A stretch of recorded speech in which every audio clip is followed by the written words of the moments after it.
This is your guide to book publishing. Everything you want to know but didn't know what to ask with your host, Dr. Judith Briles, on the Rockstar Radio Network. On the show today, you'll find out where book publishing is going and how to take advantage of it. How to identify and avoid publishing predators. What opportunities are emerging as the book trade evolves in new forms. How to avoid losing money, and much, much more. Join us now as a variety of publishing pros will deliver insights and strategies to take the author to the next level of publishing.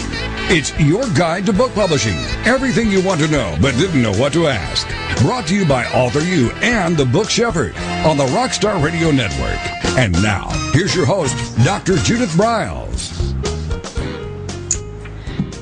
Well, top of the day to all of you, and we're going to spend the whole hour talking about a topic that is just critical for your success as an author, for your success with your book.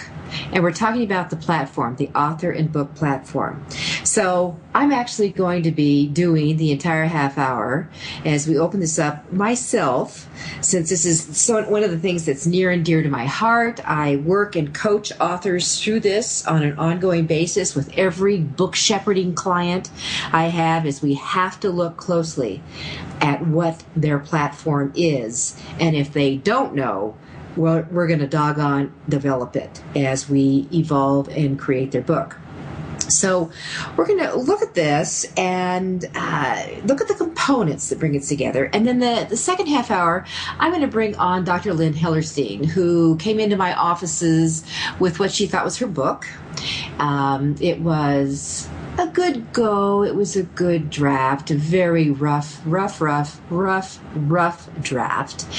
And the book evolved and it developed. And her first book signing sold roughly 900 books. Do you know the average author only sells 500? Her first book signing sold 900 books. And we're going to show you how she did it. And it came from her platform. So what is this thing called a platform?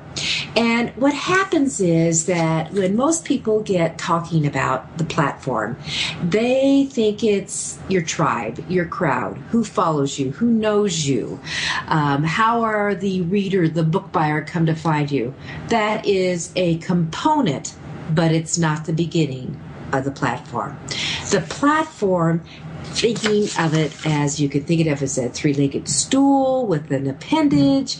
You can think of it more as a funnel, which I kind of like to look at in that process. And so when I bring it together, I'm telling you to kind of picture this. You've got an idea for a book that maybe has been rejected by every major publisher, a book that contains extensive research and interviews. You can feel it in every bone of your body. You know it's a breakout. You know it's big. You know it's going to be a leap in your speaking career or your authoring career, your expertise career, your credibility career. It's got the potential of maybe a bestseller. And you ask yourself, after all these rejections, do you scrap it or do you keep pushing because in your heart of hearts, you know it's big? Well, I'm going to tell you, you push it, you create it. And I'm going to walk you through one of my platforms. Now, I didn't know it was my platform. I didn't know it was going to become my passion. I didn't know I was going to spend mega years in the evolution and the development as I kept tunneling and funneling everything down. But I want to take you back to 1986. I went through an embezzlement. I had a partner, a good friend, a woman, steal $500,000. An embezzlement that hit me personally, big time, and professionally. By the time it was over, I lost in excess of $1 million. I lost my house. I lost my cars. I lost a business. I lost credibility. I lost frickin' everything. It's amazing my family and I were able to stay intact. We ended up living in a garage, can you believe, for 6 months as we regrounded, we rerouted, and we put it back together.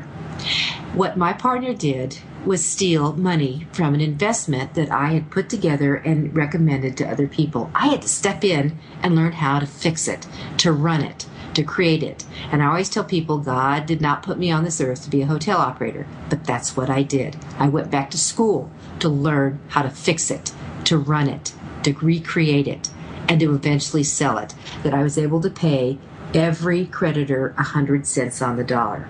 So what happened in that when she stole the money from it? And what I always say is that she took on a partner I knew nothing about. It was called cocaine. And the money just disappeared. Now, the bank said, why don't you just write a check and cover it? She stole the money from a line of credit I had created and personally guaranteed. Why don't you just write a check and just cover it? Well, let me tell you, I could have written a check, but let me tell you how high it would bounce all over the place. So what we did is we started putting together, and I went back to school, and my dissertation was on ethics. Do women undermine other women? And from that, I created a book. And that book was rejected by every major publisher. And what I didn't realize, I was holding a mirror up in front of them. Because in fact, in publishing a female-dominated environment, women undermine women right and left. I was holding the mirror up.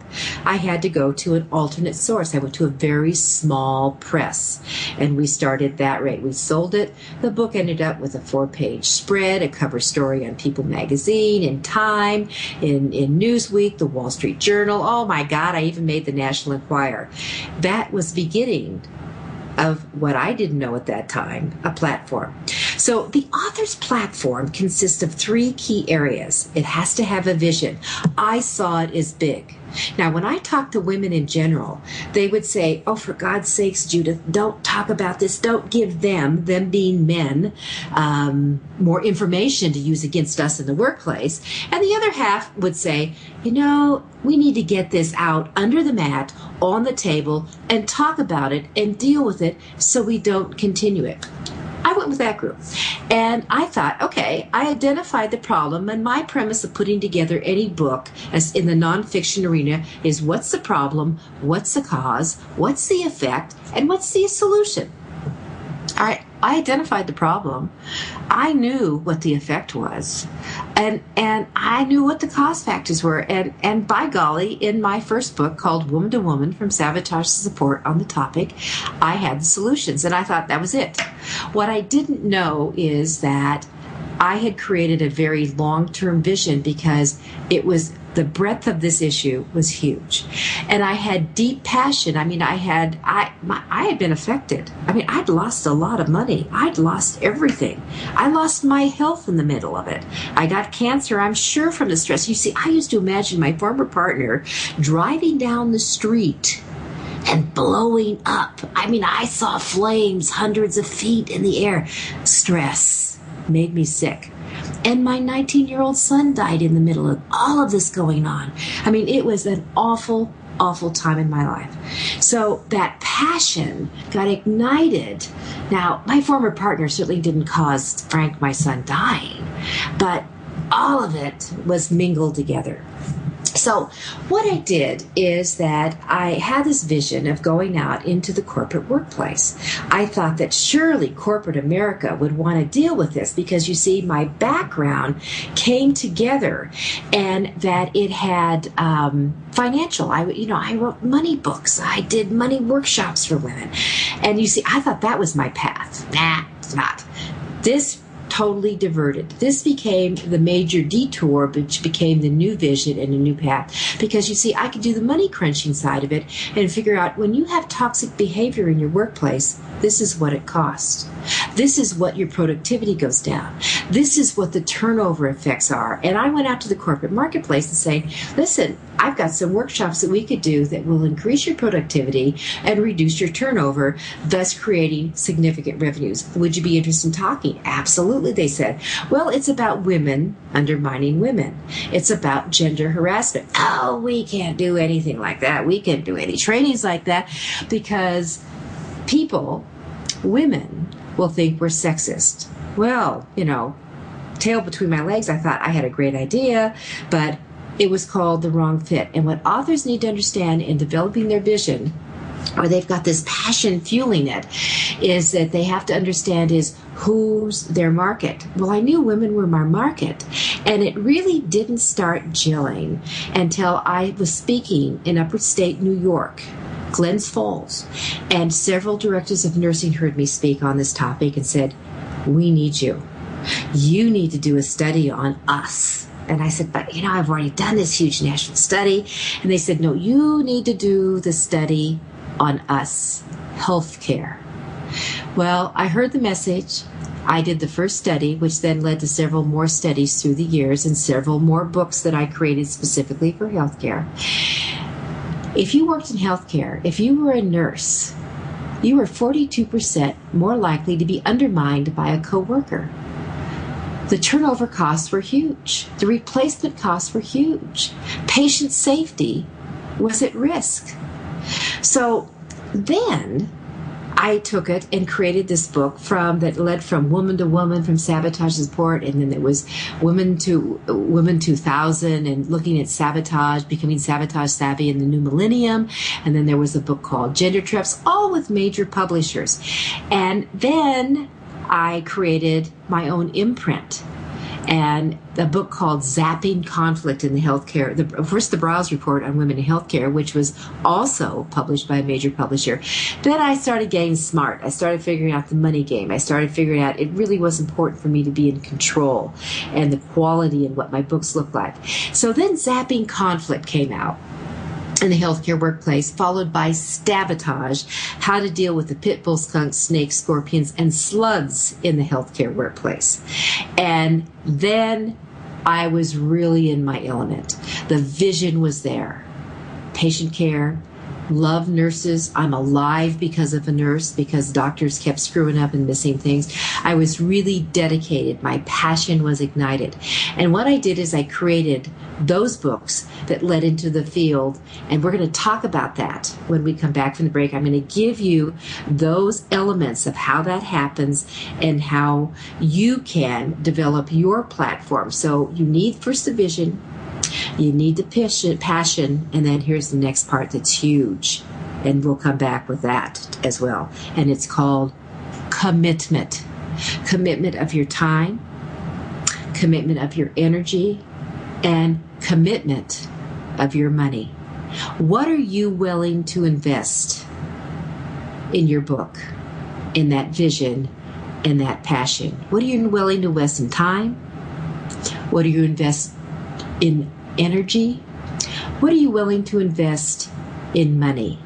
Because if you're not willing to commit and invest, we're going to run into a dead end. I'm Judith Briles. We'll be right back.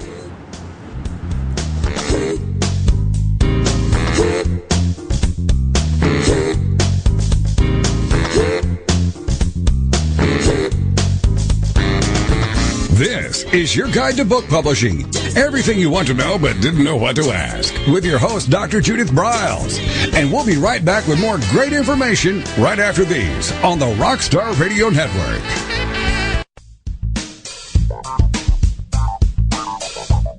Is there a book in you or another? Author U will show you how to create, develop, and publish your book without being hoodwinked. If you already have a book out, you'll find a supportive and brainstorming community that's connected and creative no matter where you live. Author U brings in national experts for its book camps and annual author extravaganza held each May. It has regular meetings and delivers webinars for its members on timely topics. Through Author U's extensive network, members enjoy exclusive benefits, including significant discounts for a variety of services necessary to publishing. The Resource, its online book publishing news magazine, is content-heavy and it's free. If you want to create a book that has pizzazz, punch, and panache, Author U is for you.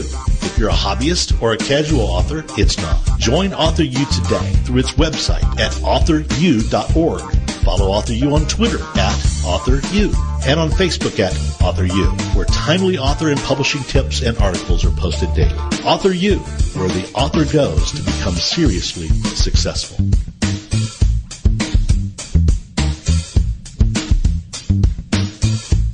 Every picture tells a story. And it's a truism that people do judge a book by its cover. Nick Zelinger and NZ Graphics have been in the business of producing superior graphic cover design and interior layout for self-published authors, independent and traditional publishers for years. He has developed a reputation for excellent work, fast turnarounds, and best of all, affordable pricing. NZ Graphics also produces ebooks and book marketing materials such as posters, sell sheets, postcards, bookmarks, business cards, logos, and more. Books designed for his clients have won multiple book awards, including Best Book Award by U.S. Book News, multiple Evie Awards from the Colorado Independent Publishers Association, Indie Book Awards, the San Francisco Book Festival Award, and Freedom Medal Award from Valley Forge. Visit www.nzgraphics.com or call 303-985-4174 for more details about making your book the success it should be. Mention that you are an FOJ, friend of Judith's, and that you heard about NZ Graphics on your guide to book publishing.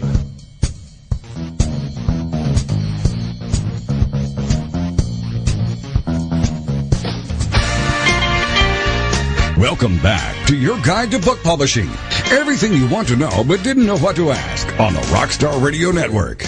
If you want to write and publish a book, if you want to be successful as an author, your guide to book publishing, everything you want to know but didn't know what to ask, is for you. Stay tuned and you'll hear about statistics, scenarios, and strategies on what to do now to get you published. So let's get back to the show. And here again is your host, Dr. Judith Briles. Always, during each show, I love to bring one of our sponsors on, and Wave Cloud is one of our newest, and with us this morning with a hot tip for connecting the author to the reader community is Bill Van Orsdale, who is the Chief Marketing Officer with Wave Cloud. Welcome, Bill. Hey, Judith. Thanks for having me back. You're my pleasure. So tell me what we can do very quickly in a couple of minutes to do that connecting. Absolutely. You know, one of the things that I get asked by a lot of authors is, you know, I want to get started. I want to get my book out there. I don't have a lot of money to get started with. Of course, the money I do have, I want to spend for a good edit and a good cover design. Very, very important when you're launching your book. But I don't want to do a short print run yet. I definitely want the ebook out there. But I also know that some of the reviewers and the bloggers that I'm going to ask to review my book, they would prefer a printed copy. So here's my tip. I think that we've taken a look at the Espresso book machine service, and they're easy to find. It's at ondemandbooks.com. And this is a network of machines. They're literally little Xerox printers attached to a mini book binder that you can find in bookstores all over the world. Right now they've got, I think, almost 90 of them. I think they'll double that penetration or that footprint this year to probably about 180 or so. And it's a neat little service in that you can load your book into their network, and if someone wants to come buy your book, they can either go to the bookstore or call the bookstore and order it, and the bookstore, in just a matter of minutes, can print out a good-looking printed version of your book, and you can order 1, 2, 3, however many you need to meet the needs of your bloggers and reviewers, or just have a copy yourself. We think that's a pretty neat service. It's something we're going to be doing for authors and recommending to them as well. Oh, excellent. That sounds good. And, you know, I just got an announcement that one of the big bookstores, one of my favorite bookstores in the Pacific Northwest, Powell's, is bringing in an espresso machine into the bookstore. Absolutely. I've also heard that Tattered Cover just got one. When you go to their website and you look at their map, which I think probably needs to be updated, you'll see that they have these installations all over the world. Many of them are at university bookstores, so yes. I find that interesting. But I think it's a pretty good little service that's going to grow. Well, actually, it doesn't surprise me, Bill, that it's at a university, because what they do is they're printing out textbooks and things very quickly, a little bit cheaper. Instead of spending $100 now for some of these textbooks, you can get it for far less. Absolutely. So there you go. Well, thanks. Great tip. Look forward to having you again. Fantastic. Thank you, Judith. You're welcome. All right. So we're talking about the author platform, and some of the details that I wanted you to go through was how do you set that up? What's it kind of look like? And what I thought I'd do is I'd go through some of the things that I did with you. I've already given you a few hints of that, of where we had, and that's how it all started. And remember, we had I didn't know I had a vision or a passion about the topic. This is women undermining women, for this book that created so much. And I'm actually going to share some numbers. A lot of people are shy away, and I'm here to tell you, can you make a living on your books? Yes, you can. Can you make a living as an author? Yes, you can. And there are different components to coming through. It may just not be selling books. It could be being a consultant with the expertise that comes from your book. It could be from speaking at conferences or internal within organizations or different groups. It could be from selling books. It could be from being a spokesperson. A corporate spokesperson, because you never know what they're looking for. And interestingly, that because I went through that embezzlement, because I lost everything and resurrected myself, I got the attention of a major Fortune 100 company who was looking for a female, that was me. I was looking for someone who had already published, well, moi, I felt the bill again, who was looking for someone who had some speaking skills. Well, I could do that. And they were looking for someone who had gone through a rough time and come back. And I did that. So I'll tell you about how we came together and what we did. So I left the kind of money arena. My very first book came out in 1981. It was called The Woman's Guide to Financial Savvy. And St. Martin's Press published it. And it did quite well. And then what I didn't know as a brand new author, because I was just trying to get something out of my head, that I was very clueless of what to do to really push a book. This book had 3 printings within just a very short period of time. And it went on. And I didn't realize that books bred more books. I didn't realize that a book could be very successful and lead to other things. So the breeding started. And more books came along, and then I went through this thing called the embezzlement. I went through, I had to go back to school to learn how to turn this around, and out of that, I went for my doctorate in business, and out of that, a book called Woman to Woman, From Sabotage to Support was created. The genesis of that was my dissertation, Ethics, Do Women Undermine Other Women? And so a lot of that core, especially that literature review, got then morphed into unacademic verbiage, and that became a core part of the book. And then I went out and did interviews, and that became part of the book. Well, that book led to another book that led to another book, and then Bristol Myers came and said, "Hello, how are you?" And I became their spokesperson. And for 3 years, we had a 3-year relationship where I was speaking all over Timbuktu. I was doing media interviews. They were paying me on a daily rate for that. They would underwrite some of the fees, and they would give out sampling. I was a spokesperson for Carrie Hand Lotion, which was an excellent lotion for anybody and everybody, but women were their target. And from that led to another book. The book that came out of that, they underwrote the book. They underwrote the study for that. They pre-bought books in what we would call in authorland a premium area. So they pre-bought books, and from that we came and created a book called The Confidence Factor, which became my new passion and my new love, because I think confidence is the core of it all. Then another book called Gender Traps was created, and when I did Gender Traps, there was a book that got birthed out of that, because I knew the 9th trap, which was Stop Stabbing Yourself in the Back, and this was a book written for women, was a book on it alone, and that's literally a book called Stop Stabbing Yourself in the Back came about. And then a publishing firm called Josie Bass came after me saying, "Hey, you ought to do a book for the healthcare arena," because I was now speaking much more in healthcare. That's where the passion really got ignited, because I really saw the effect of what my work and what my studies and what my speaking skills came to affect. And the Briles report on women in healthcare came about, which then led to Zapping Conflict in the Healthcare Workplace. And the last one in that series, Sabotage, How to Deal with the Pit Bull, Skunks, Snakes, Scorpions, and Slugs in the Healthcare Workplace. So that was the book arena. Now, from that, this is what I did. I spoke about my book and brought that all together. And I spoke, everywhere I could. I did National Nurses Week. I got something called the Hospital Blue Book and put that all together. I created postcards with specific sayings on the back and used those for my primary marketing tools. I contacted state and national nursing associations as well as hospitals.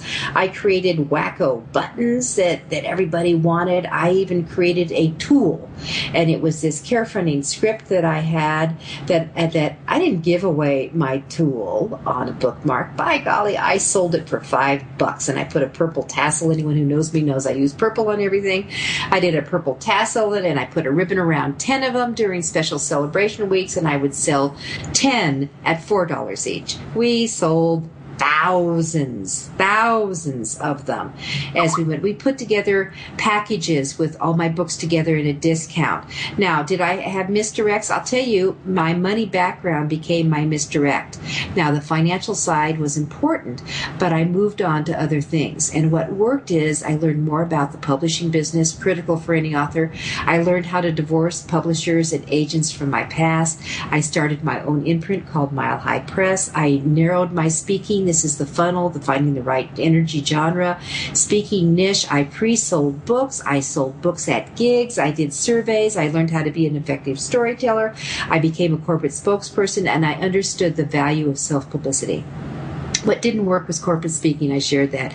It didn't work with speaking bureaus. For whatever reason, I got great evaluations when the few sent me out, but geez, they didn't bring it back, so who knows about that. Selling in the traditional brick-and-mortar bookstore didn't become the thing, and book signing at bookstores where you average sell 6 books, that wasn't the thing. So we moved in the areas on that. What also didn't work is not saying no. So what I want to do is tell you about the numbers and how it came together.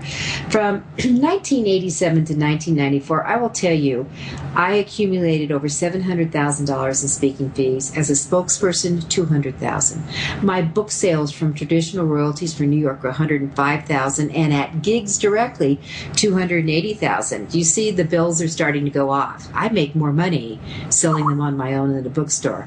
For a total during that period of 7 years of a little bit over $1.2 million. Then from the 1995 to 1999 era, royalties from New York started to decline, $47,000. I actually lost in excess of $84,000 from 2 publishers going belly up on me and not paying me. I had direct sales at book gigs for over $300,000, another $650,000 plus in speaking fees, and still $69,000 in spokesperson for another over $1 million.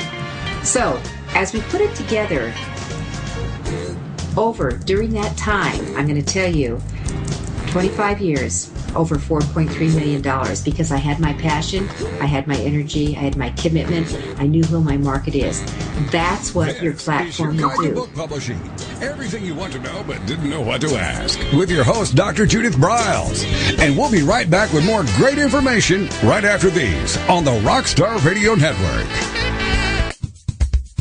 Since 1987, Color House Graphics has set the standard for quality book production. Whether you decide to print a small quantity of books or need a large print run, depend on Color House to help you. You'll receive professional help and advice the moment you reach one of our representatives. If you mention hearing about us on your guide to book publishing with Judith Briles, we will provide you a discount on the first order you place. To speak with a project manager, call us toll-free at 800-454-1916 or visit us at www.colorhousegraphics.com.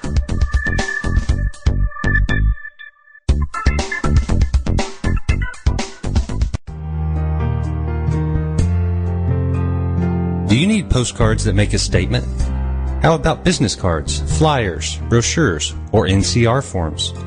Two Vets is the solution for all your printing needs. Providing services specially designed for authors, we deliver exceptional quality colored printing. Most important of all, we specialize in reducing your printing costs. No more waiting. No more standing in lines at your local printer.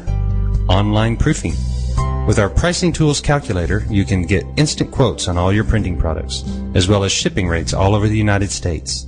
Just a few clicks of the mouse and you're on the way to discovering how easy and convenient online color printing should be. Contact our friendly, human account representatives. We recognize that you want answers, not voice prompts. Visit our website at www.tu-vets.com or call 1-800-894-8977. Thompson Shore specializes in all books for big and small publishers. We're focused on pleasing our customers and creating beautiful, well-made books. When Ned Thompson and Harry Shore started Thompson Shore in 1972, they believed the best employees would make up the best company. They hired people who were not just experts in bookmaking and printing, but who were obsessed with quality. We can help you create buzz for your title when it's just in its infancy with a marketing kit. When you need to test the market to gauge your future sales, we can provide digitally printed books that will transition seamlessly into a larger offset run. We are books. We're flexible to meet your needs and expectations. From ebook to hard copy to delivery, you'll be in the very capable hands of our customer service team who are at the ready to answer your most pressing questions. Contact Dave Raymond at Thompson Shore. With Thompson Shore standards of excellence, you can be sure that you have the help to put your best book forward. Call 734-426-3939. That's 734-426-3939, or visit our website at thompsonshore.com.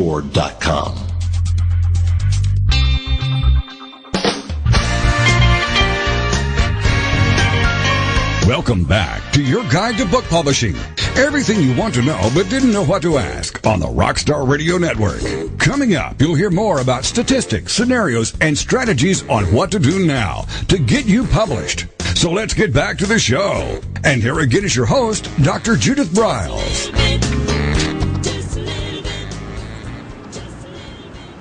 All right, so we've been talking about the platform. I went through how mine actually got started, that I didn't know I was going to go on, kind of like everything you thought you should have known, but you didn't know scenario.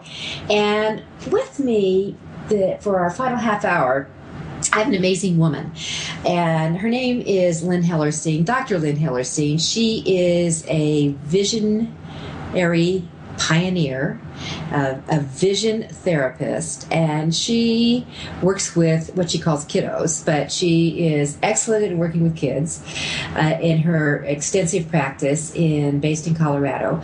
But she also works with athletes. She works with parents and working with their kids if their homework hiccups. So we'll talk about her book a little bit on what that goes into. But what Lynn has done with her expertise as a vision therapist and a visionary therapist, I'll say. She created a book called See It, Say It, Do It. And it's the parents and teachers action guide to creating successful students and confident kids. And from that, actually, another book was created that we didn't even see in the process of it. She was one of my Book Shepherd clients that came to my office one day. And what she didn't know that I had been one of her clients and patients after I had a fall and had some vision problems. So with that, we're going to talk about her book.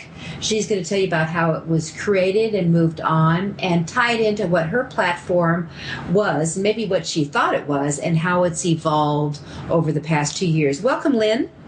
Hi, thank you, Judith. So tell us about how See It, Say It, Do It came about. Well, it's really interesting. I'd been in private optometric practice for over 30 years, and in 2008 I had just given a full-day workshop on visualization, how to teach kids and adults how to visualize better for success, for reading, for spelling, for sports.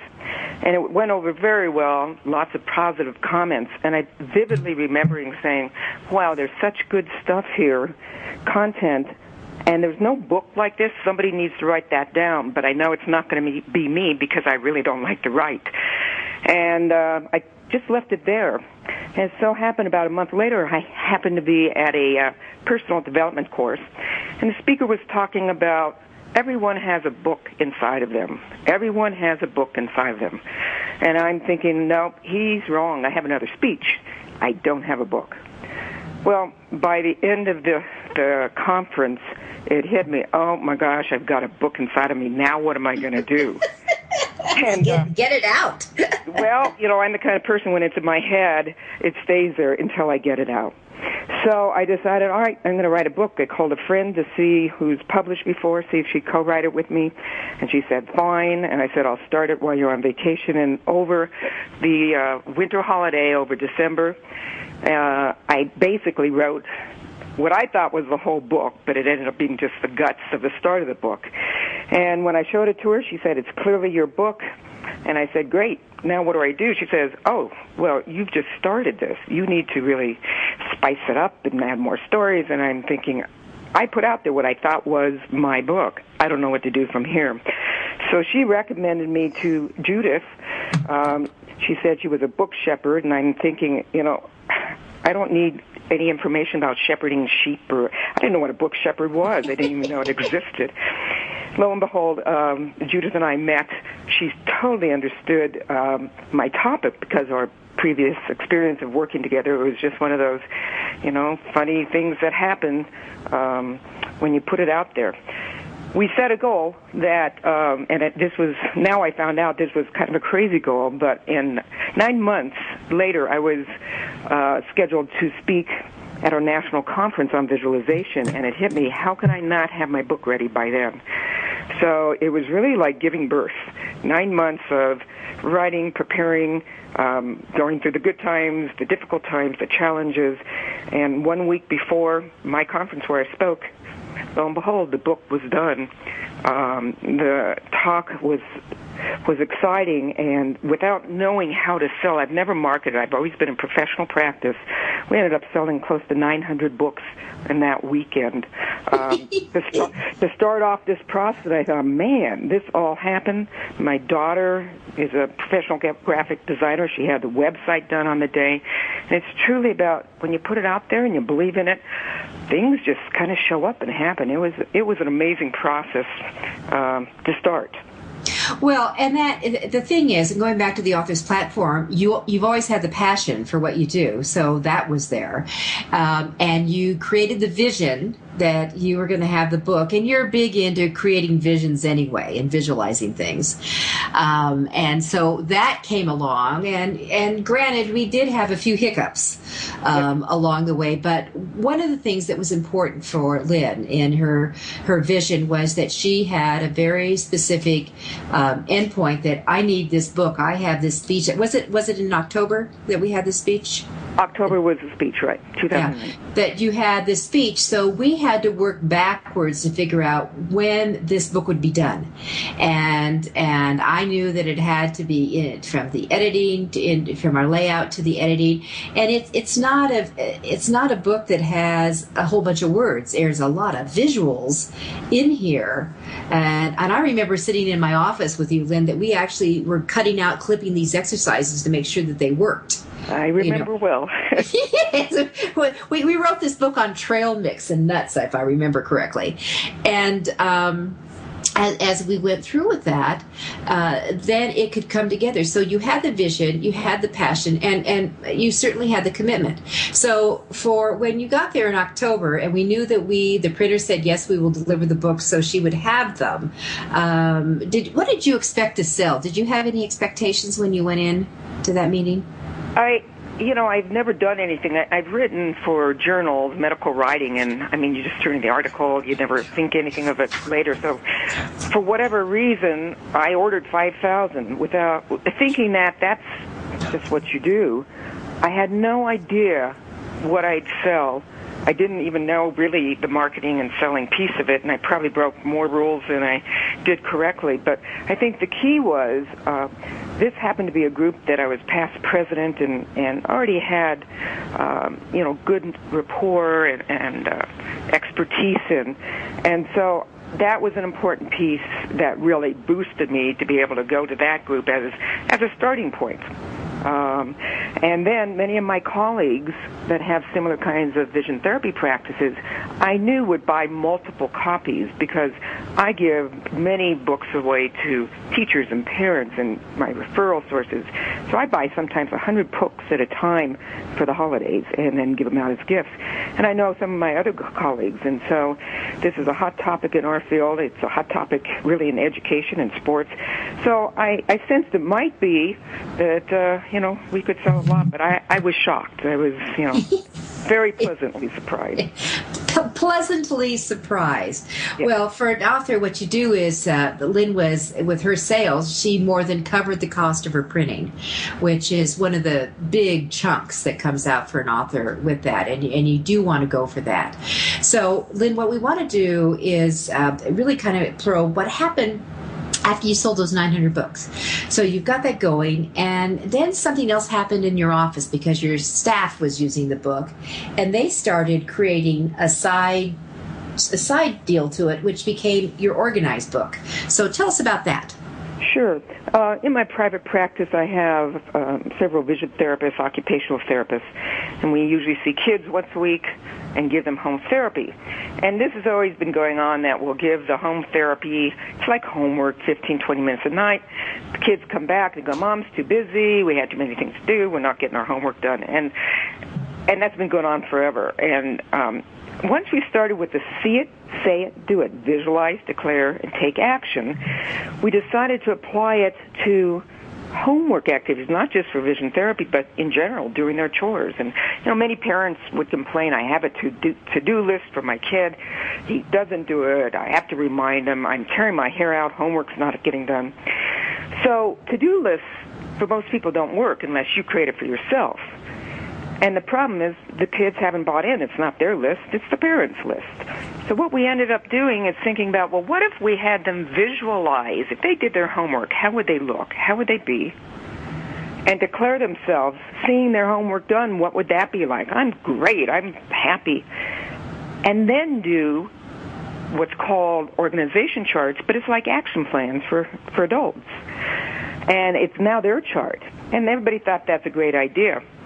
And we just started playing with it. And then two of my therapists, one in particular who disliked writing more than I did, was the occupational therapist, decided they wanted to write a book. And this was just a shock to me and to them, because that was never of interest. But again, the passion, the importance was a calling for them.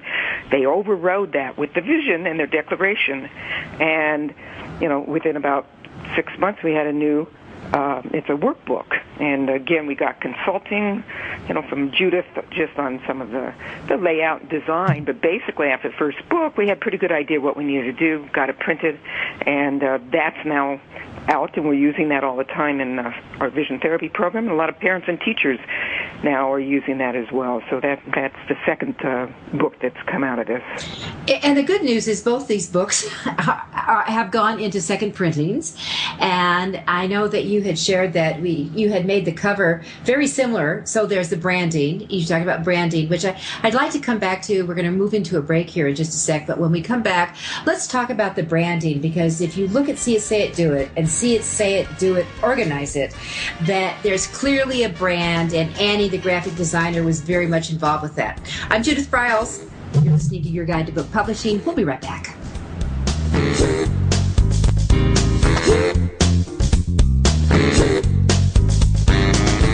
This is Your Guide to Book Publishing. Everything you want to know but didn't know what to ask. With your host, Dr. Judith Briles. And we'll be right back with more great information right after these on the Rockstar Radio Network.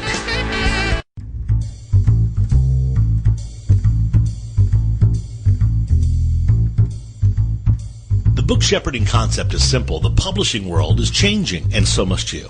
You need an experienced shepherd and a guide to partner with you as you create, strategize, develop, publish, and achieve your publishing goals. You can't do it alone without paying the price. You can spend your money creating a book that turns out to be so-so, or you can create a book that looks and feels classy, builds your brand, and is a financial success, a bestseller. It's your choice. You choose. You need the book shepherd. Publishing is riddled with obstacles, sometimes nightmares for the author.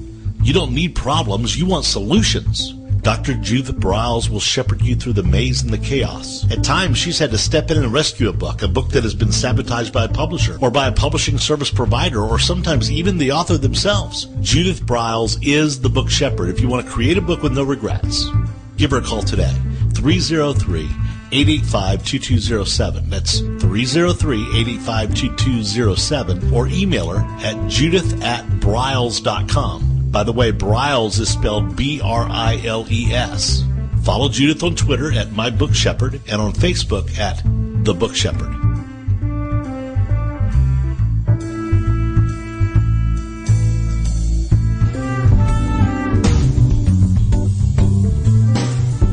At Total Printing Systems, customer service is our priority. We are located in Southern Illinois.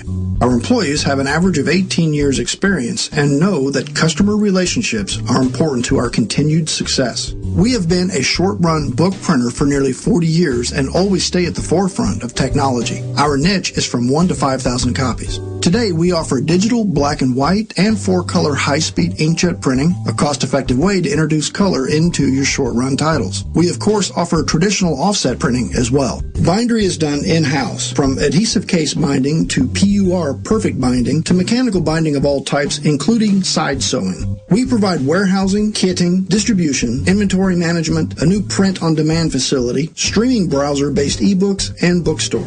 Call us at 1-800-465-5200 for a quote on your next book project. You can also visit our website at www.tps1.com. Welcome back to your guide to book publishing. Everything you want to know but didn't know what to ask on the Rockstar Radio Network. If you want to write and publish a book, if you want to be successful as an author, your guide to book publishing, everything you want to know but didn't know what to ask, is for you. Stay tuned and you'll hear about statistics, scenarios, and strategies on what to do now to get you published. So let's get back to the show. And here again is your host, Dr. Judith Briles. Well, we're back for our final segment. With me is Dr. Lynn Hellerstein. She's the author of See It, Say It, Do It, and Organize It. See It, Say It, Do It, Organize It. And I told her that I would love to have her share some of the hiccups that she ran into, because let me tell you, the author road is not smooth as a glassy sea that we would love to think it is. And also some of the things that she is doing along the way in the development of the brand. So, Lynn, back to you. Hi, thank you. Well, I think, I thought I'd write this book and, boom, I was spoiled first day it's out that I sold 900. Then it's like, now what do I do? And what I found out, that's just the start of this whole branding and platform situation. And so I tried a lot of things, and I'm the kind of person who just really wants to know what's out there. And there's so many things. You don't know if it's good, if it's bad. And I've purchased programs. Some worked out great. I did a webinar series to really start my email list, which is really critical in building your network. And that worked well, but all the products and things I thought would come out of it didn't happen. And so I think what I learned from there, it's just the start. And then to really allow myself to be coached by different kinds of people with different kinds of specialties, learn that I didn't have to do it all by myself, that there's people out there, and it's really important to share a network to find those people that can help you. But, what the branding has done is it ended up, my website was developed, a newsletter, again, building my email list, all the social media stuff I never knew or really cared about at the time, all of a sudden became important. And it was just an interesting process, and it still is, going through what's out there and what do I need next. And what I would advise, best thing for me is when I listen to the people that I have contact with. So many of the parents would say, I love your book. It works so great for my kids. Is it okay if I try a couple of those relaxation activities? And I'd say, well, of course. They said, well, it's a kid's book. I didn't know as an adult if I could do this. Yeah, and what I've learned is unless it's specific for your niche, your population, even though the activity would be useful for anybody, they won't look at it. And let's face it, a lot of people don't read. I mean, that's the field I'm in. They don't read much. And so now what I'm doing is repurposing some of these things and taking individual activities right out of my book, putting them into newsletters and special blogs, things like that. And many of the people that have bought my book will go, wow, that's a great idea, thanks. And I kind of like, you have it in your book, So repurposing and just getting information out. That's the challenge after the book. You there? I am. Oh, okay. I'm sorry. I had a coughing jag. So I know. You heard that. All right, so Lynn, with the webinars, you had a first little hiccup, but you were talking about when we were off the air, you're going to do some other things. How would you reshape that? Well, I think webinars are really important, and I'm now at the place that I think I understand how they work better, how to present better, looking at doing some joint webinars with people with similar kind of platforms or interests. And the whole process of webinar has been slimmed down, is much easier to do. So I think webinars... With the shift in the webinars, you're doing some other things that Brandy explained. I know that you're out speaking to groups. How's that response? Are they pre-buying books? Are they buying books during the program? Are they tying it in? Are they buying them for their offices if they're professionals? How's that working, Lynn? Well, what's going on now is it varies. When I speak at some of my professional optometric groups, they are pre-buying like 50 or 100 books and offering them to all their participants as a free gift, which is really very nice. Some of the talks will just have a table in the back of the room and sell. So it's quite variable. I include it in my vision therapy program, so many of my patients get a book as well. So it comes in all different directions as to how the book's available and where it's sold. And in within your office, it's my understanding that when you have new patients or new clients come in, whether they're little ones or some the ones that have gray hair, that they get a copy of your book as a new client? Yes, actually, when they... Well, I know that when I actually have one of my other author clients was in the office last night, and two of her relatives have now come in for vision therapy, and she said that they told her that they were so thrilled that you gave them a copy of your book. It's like a gift to them, and many of them have looked at it. They take it home. They can share it with the other people in the family that maybe weren't at the consult. They'll often then say, I'm going to take a copy of this to the school, to my teachers, to my tutors, so they understand what's going on and how to use some of these skills. So it's really nice because the parents really feel it is a gift, and it is a gift to them, and it helps solidify what we're doing. And so it's just taken off. And then we use the organized book in therapy as well, so that parents understand the whole process and have the materials ready for them.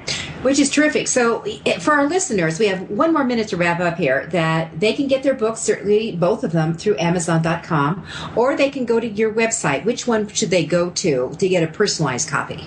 Well, personalized copy will only come through www.seeitsayitdoit.com is my website. Terrific. Well, Lynn, any final thoughts you want to give us? What for the author is, besides they've got to see it and they've got to say it and do it, which is perfect for the author platform. Any in the last 15 seconds you'd like to add? It is really do it. Follow your heart, passion. And it's really, and I'm finding out, book, it's about message and your true passion, and go for it, and then when you believe in it, it's just amazing what shows up for you to help you. Exactly. Thank you so much for being with us today. Thank you very much, Judith. All right, so next week, here's what we're going to be talking about, some very cool things. I'm going to have my special guest will be Beth Zizinas, and she has done a great book called Upgrade to Free, the best and low-cost online tools and apps. So if you want to know how to scan your computer to find and delete those large files, and how to alphabetize things and organize meetings and ID which e-blast tools are best for you and what are the best business tools. Boy, she has got absolutely everything that will make your online authoring and book life so great. I'm Dr. Judith Briles. You're listening to Your Guide to Book Publishing. We'll see you next week.